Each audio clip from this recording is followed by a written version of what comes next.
Breaking news చూస్తున్నాం. తాడేపల్లిలోని YCP office కూల్చిన కొద్ది గంటలలోనే అనకాపల్లిలో మరొక వైసీపీ ప్యాలెస్ బయటపడింది. జీవీఎంసీ అనుమతులు లేకుండానే హైవేకి సమీపంలో 1.75 ఎకరాల్లో దీని నిర్మాణం జరిగింది. గత ప్రభుత్వం కాపులకు కళ్యాణ మండపం కోసం ఈ స్థలాన్ని కేటాయించగా ఈ భూమిని ప్రభుత్వం నుంచి వైసీపీ 33 ఏళ్లు లీజుకు తీసుకుంది. కొత్తూరు నర్సింగ్పేట జీవీఎంసీ 84 వార్డులో నిబంధనలకు విరుద్ధంగా వైసీపీ కడుతున్న మరొక ప్యాలెస్ వెలుగులోకి వచ్చింది. ఏడాదికి కేవలం ఎకరానికి 1000 రూపాయలు చెల్లించేలా గతంలో అధికారులు ఉత్తర్వులు ఇచ్చారు. తాజాగా ఈ వ్యవహారం బయటకు రావడంతో టీడీపీ ఘాటు విమర్శలు చేస్తోంది. గతంలో జీవీఎంసీ అధికారులకు ఈ అక్రమ కట్టడంపై పలుమార్లు ఫిర్యాదు చేసినా పట్టించుకోని వైనం. కూటమి అధికారంలోకి రాగానే ఈ భవనానికి హడావిడిగా నోటీసులు అంటిస్తున్నారు అధికారులు. ఇంతకాలం మీ అధికారులు ఏమైపోయారు అంటూ నిలదీస్తున్నారు గ్రామస్తులు.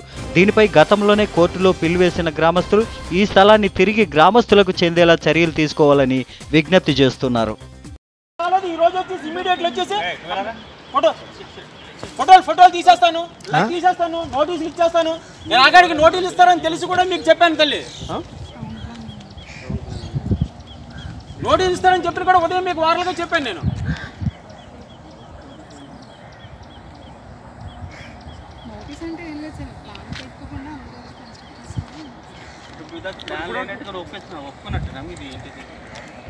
మీరు ప్లాన్ లేకుండా ఇన్ని సంవత్సరాలు అక్కడ బిల్డింగ్ కట్టించినట్టే కదా.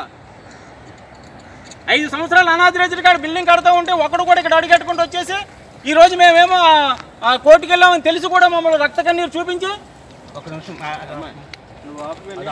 అలా కాదు నువ్వు ఒక నిమిషం వాళ్ళు కట్టినప్పుడు వీడియోలు తీస్తే బాగున్నామా సార్ నేను దరఖాస్తు ఇచ్చాను అక్కడ.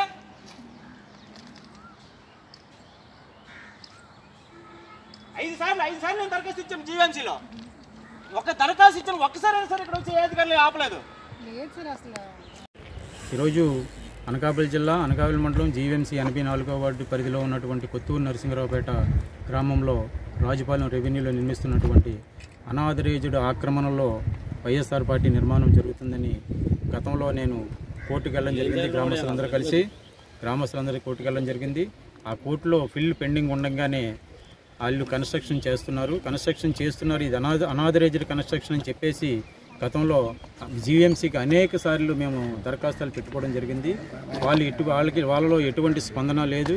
ఇప్పటి వరకు కూడా దానికి ఎటువంటి రూపకల్పన లేకపోయింది సరిగదా. వాళ్ళు బిల్డింగ్ పూర్తిగా అవస్తుంది ఈరోజు.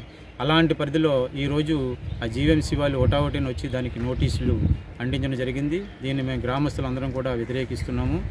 5 సంవత్సరాల నుంచి గ్రామ ప్రజల తాలూకు మొర వినిపించుకోలేని అధికారులు ఈరోజు ఒటావటిని వచ్చి వాళ్ళు నోటీసులు ఇచ్చారు. సో ఏదైతే వాళ్ళ అధికారుల పని అధికారులు చేస్తారు. కానీ గ్రామానికి మహోన్నతమైనటువంటి గుండెకాయ లాంటి ఎసెట్ ఇది. ఒక కొత్తూరు నరసింగరావుపేటకే కాదు, చుట్టుపక్కల విలీన గ్రామాలకంటికి కూడా ఒక వసతి ఇది. ఇక్కడ ఎక్కడా కూడా ఒక వివాహాలు చేసుకుందామన్నా, ఒక శుభకార్యాలు చేసుకుందామన్నా, ఏదైనా మీటింగ్లు పెట్టుకుందామన్నా సరే ఎటువంటి ఎసెట్ లేదు ఇక్కడ. దాన్ని ఉండాలని గత 40 సంవత్సరాల నుంచి మా తాతతండ్రుల హయాము నుంచి కూడా ఈ ఎసెట్ని గ్రామానికి ఉండాలని గ్రామం మధ్యలో దీన్ని కేటాయించుకోవడం జరిగినది.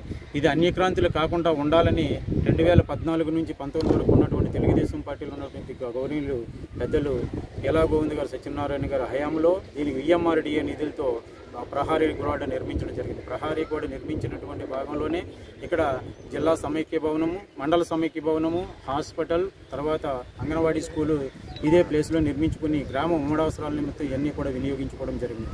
ఇప్పుడు కొత్తగా మనకి ఉమ్మడి పార్టీ ప్రభుత్వం వచ్చింది కాబట్టి వాళ్ళందరికీ కూడా మేము గతంలో ఇక్కడ ఉన్నప్పుడు స్థానికంగా పోటీ చేస్తున్నటువంటి కొంతాల రామకృష్ణ గారికి కావచ్చు, మాజీ శాసనసభ్యులు ఎలా గోవింద్ గారికి కూడా వినియోగించుకోవడం జరిగింది.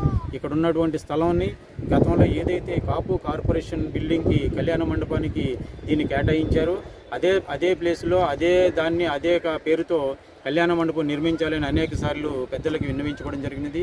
వాళ్ళు కూడా స్పందించి ఇక్కడ కాపులకు అన్యాయం జరగకుండా, గ్రామ ప్రజలకు అన్యాయం జరగకుండా చేస్తామనే ఉద్దేశంతో వాళ్ళు హామీ ఇవ్వడం జరిగింది.